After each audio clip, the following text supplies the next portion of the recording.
Salah satu syarat untuk mengikuti selawatan dia harus mamah kencur. Oh, mamah kencur. Itu alasan mereka. Kowe nek ra gelem mamah kencur ra dadi suaramu. Untuk suara ngelik tinggi sekali. Itu melampaui oktav. Betul. Tinggi sekali, melengking.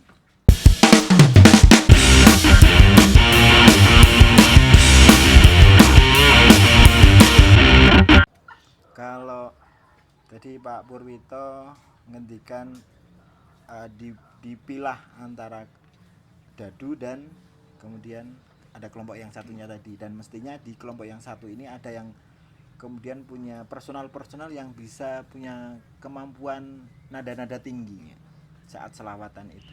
Kalau proses melatih nada-nada tinggi itu kira-kira apakah juga apa ya?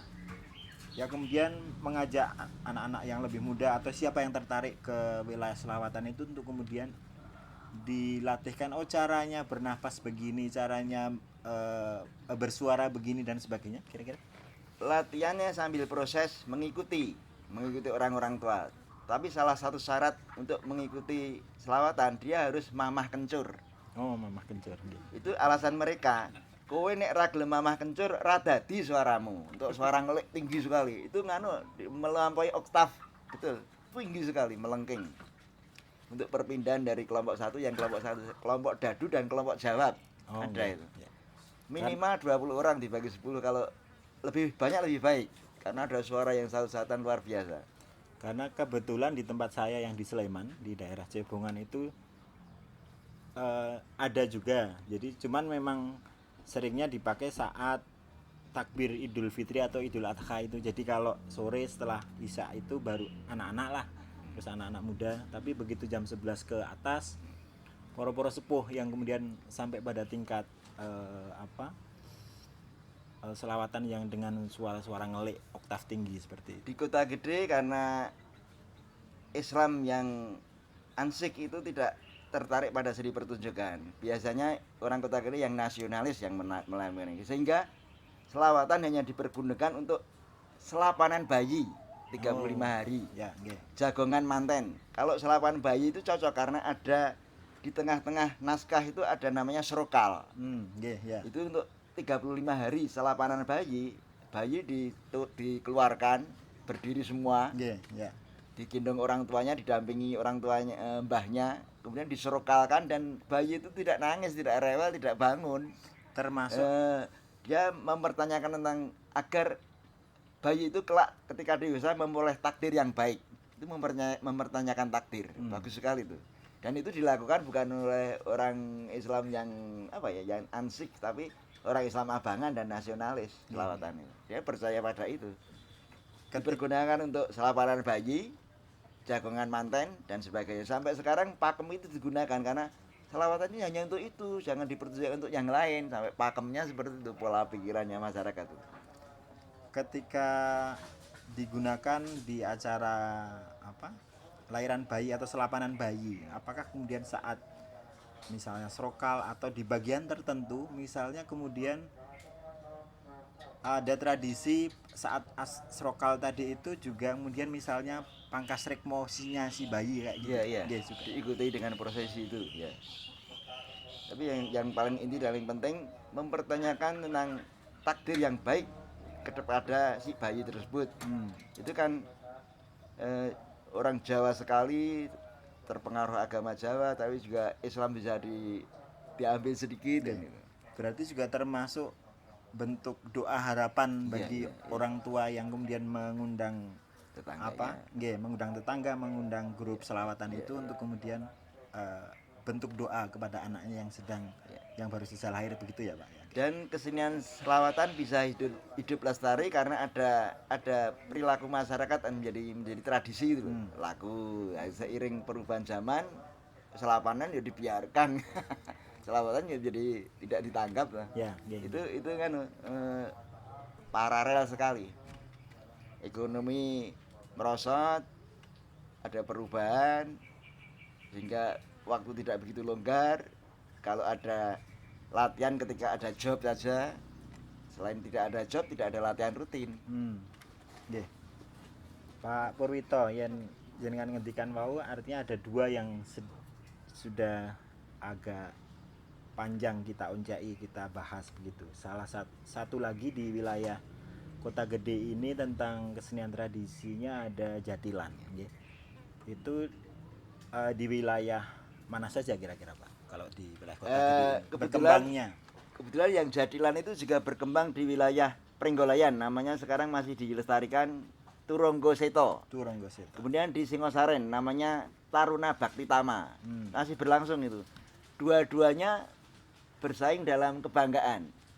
Kalau yang Turonggo Seto menganggap yang Taruna Baktitama menggunakan sugesti sihir, bukan tidak menggunakan roh halus. Sana juga menuding, sana cuma sugesti, sihir, tidak menggunakan roh. Masing-masing dia akan bangga ketika menggunakan roh. Roh yang bisa merasuki trans itu. Dua-duanya. Tapi sayangnya dua-duanya ditangkap dalam rangka job main di Prambanan. Mereka naik truk ke sana sehari jadi sampai 3 kali sehari. Saya sering memberi saran kepada mereka, saya juga sering jadi narasumber di Singosaren, Taruna Baktitama. Kamu itu memainkan di mana kesenian tersebut tumbuh dan berkembang di habitat kamu. Kalau bisa wisatawan yang ke Jogja di hotel-hotel itu ditarik nonton di tempatmu, jangan kamu ke sana. Kamu akan memakmurkan nanti orang jualan makanan apa laku, minuman apa laku, warung-warung laku. Artinya juga menghidupkan atau menggerakkan ekonomi sekitar begitu ya Pak ya. Kalau boleh diceritakan Pak Purwito, jadi ketika kesenian Jatilan itu kan ada bentuk-bentuk gerak yang mirip-mirip gerak-gerak keprajuritan seperti itu.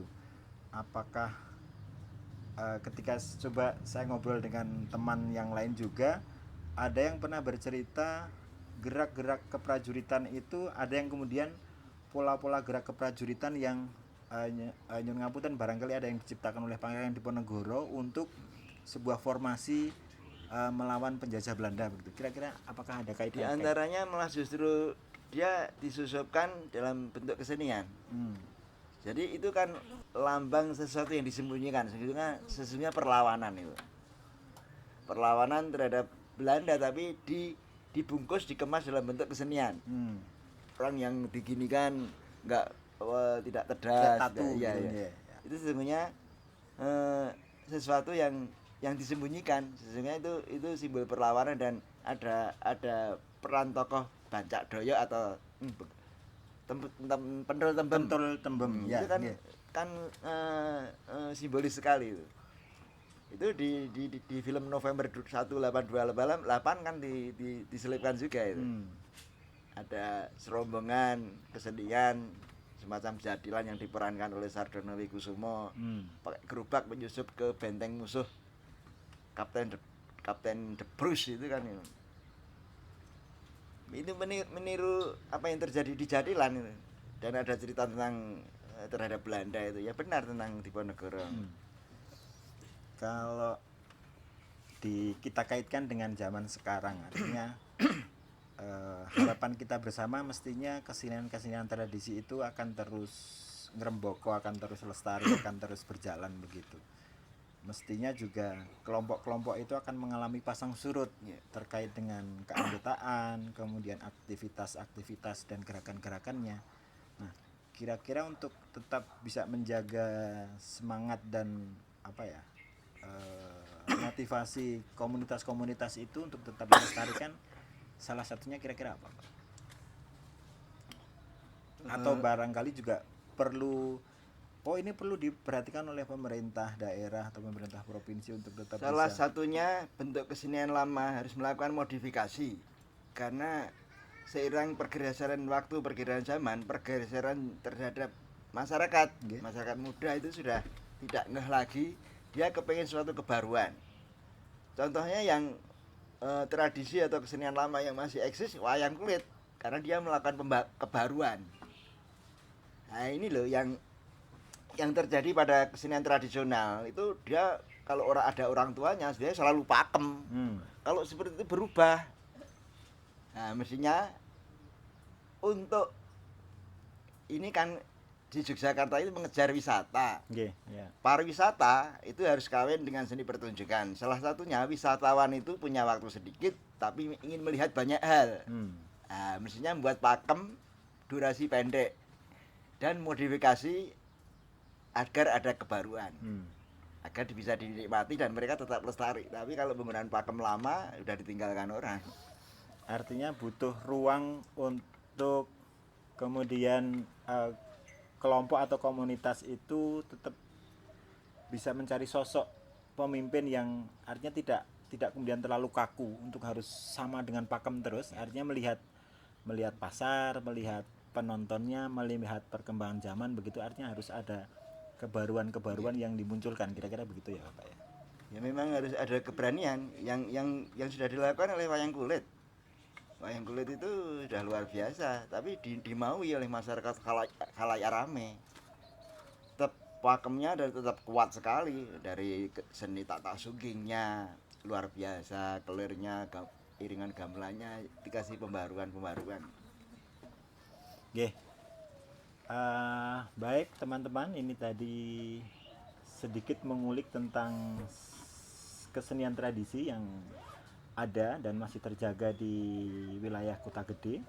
Ada serandul, ada dadungawu, ada selawatan, dan kemudian juga ada jatilan yang sampai saat ini juga masih tetap terjaga dan masih melakukan kegiatan dan pertunjukan. Ya kemudian memang ruang untuk tempat mereka melakukan pertunjukan kemudian menjadi sangat beradaptif, beradaptasi dengan ruang yang berkembang sekarang. Kira-kira begitu untuk episode kali ini. Terima kasih Pak Purwito untuk obrolan tentang seni tradisi ini. Semoga berkenan dan menjadi asupan materi atau pengalaman dan ilmu tentang seni budaya untuk teman-teman semuanya. Begitu kira-kira. Terima kasih untuk kesempatannya. Sampai ketemu di episode selanjutnya. Sampai jumpa.